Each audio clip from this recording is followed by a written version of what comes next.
I would say that they've changed they've become more daring in the way they're directed. To start with, on Dead Ringers, David wanted each scene to be shot from many angles. We would do a wide shot and a medium shot and close-ups.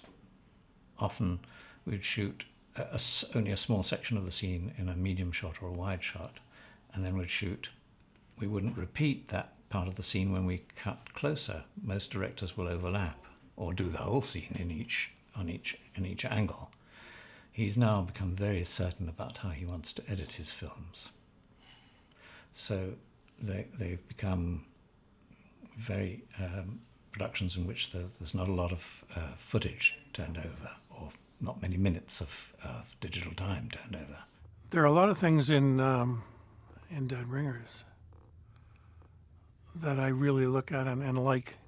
Part of it was because the twinning stuff was difficult. There was only one motion control rig in North America, I think, at that time when we had it. And they're so seamless, they work so well. And Jeremy's performances were so good. I can look at that and really feel, I can look at it and say, wow, that really works. That really works well. Well, Dead Ringers is actually one of my favorites of the pictures I've got. It might be the favorite. I don't want to have to actually make a decision about that, but it could be the favorite. It was very technical. What we did is made quick and dirty comps of the two elements that we thought we were going to use when we looked at the rushes. Then we'd take those comps, and that was in the days of real opticals. They weren't computer generated. We took those and used those as rushes to cut. And then if they didn't work within themselves in the cut, we'd go back and change the relationship between the two comped elements and do it all over again. So it was, and trying to concentrate on the performance while worrying about all this technical stuff. It's much easier to do now than it was then. And I think because I did a lot of planning before it started, how we were going to do it, how it was going to work, how the workflow would go, so that I could concentrate on the performance and not have to concentrate on all the technical things we were having to do. And I think it worked really well because I think both of his performances are great. From day one, in fact, from before day one, we did some tests months before. He had the two characters. Even in the test, the two characters were quite separate and quite specific to themselves. And I think he was amazing. And I did anticipate all the technical things, and with the help of many people, we got it right. But the main thing was Jeremy. The performances he gave through, it's difficult giving a performance that's going to be to yourself as another character, to another person.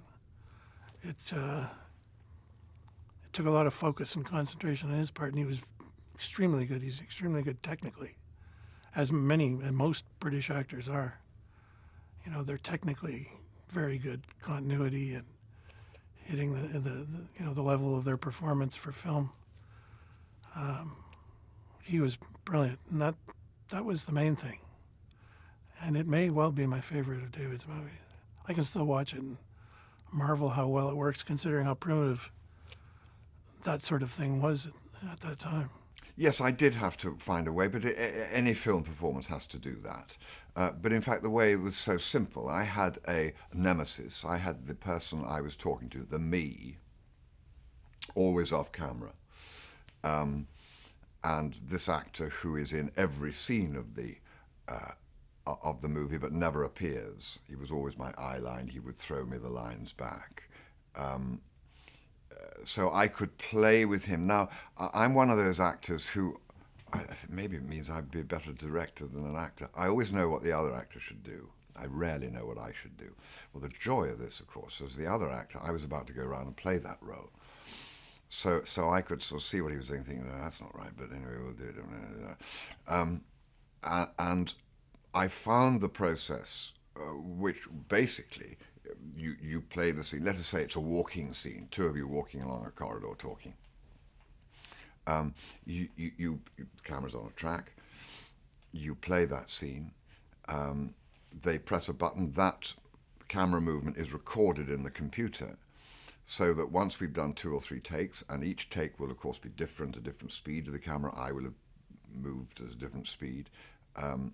Those, say, 3, 4 takes are put in the computer. I then go and change, come back as the other character, and the camera repeats exactly what it did on take 1 and take 2 and take 3 and take 4 with me on the other side. Sometimes for focus, I would ask for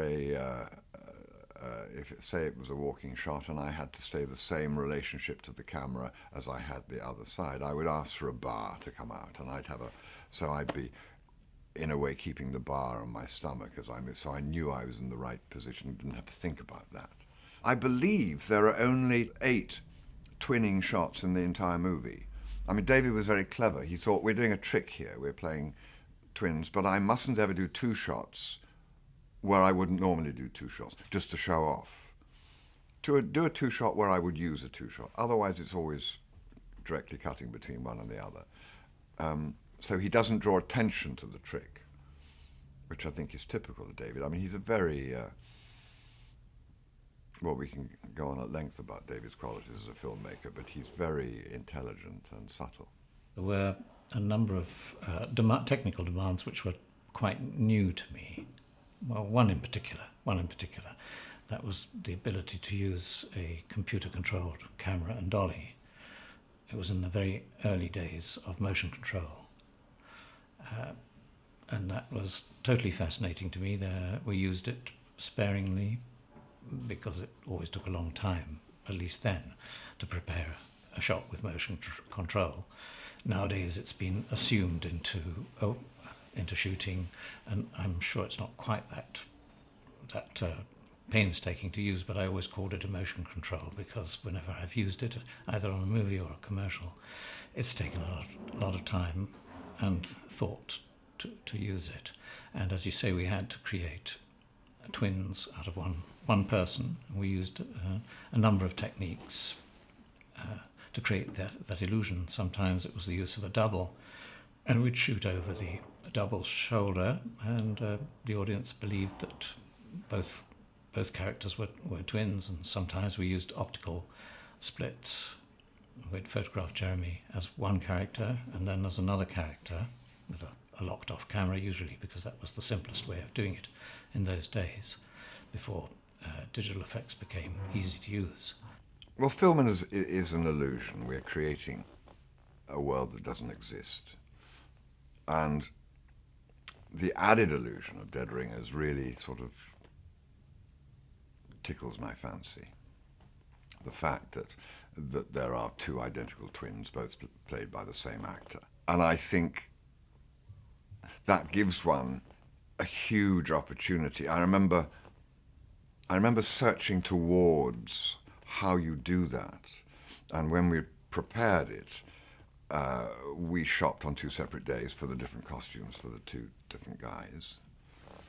I had different dressing rooms for each one. And I think on day 2, when we saw the rushes of the day before, I mean, remember in those days we didn't have video where you could immediately check. We were sitting watching them, and I said to David and to Peter Suss, this is hopeless. I said, anyone could tell the difference between these 2. You never confuse them. I then had to find a way to play 2 people, one person playing 2 people, those 2 people who could be confused for each other, but who were different. And I found an internal switch, and then mixed all their clothes up, and was able to switch internally from one to the other. And then when I had to play one of them pretending to be the other, I would do the external mannerisms that I sort of knew about without changing the internal switch, so that hopefully the audience would be able to see. And that process, I think, is really interesting, and I suppose it's work that as an actor you don't often get a chance to do. And that's really why I'm proud of what Peter, David, and I came up with. Yeah, Dead Ringers is interesting because it was done film music is about point of view. And what I did with that, it took me a while to kind of understand that and to sort of grasp that idea. And of course, David, the films we had done before Dead Ringers, they weren't so much about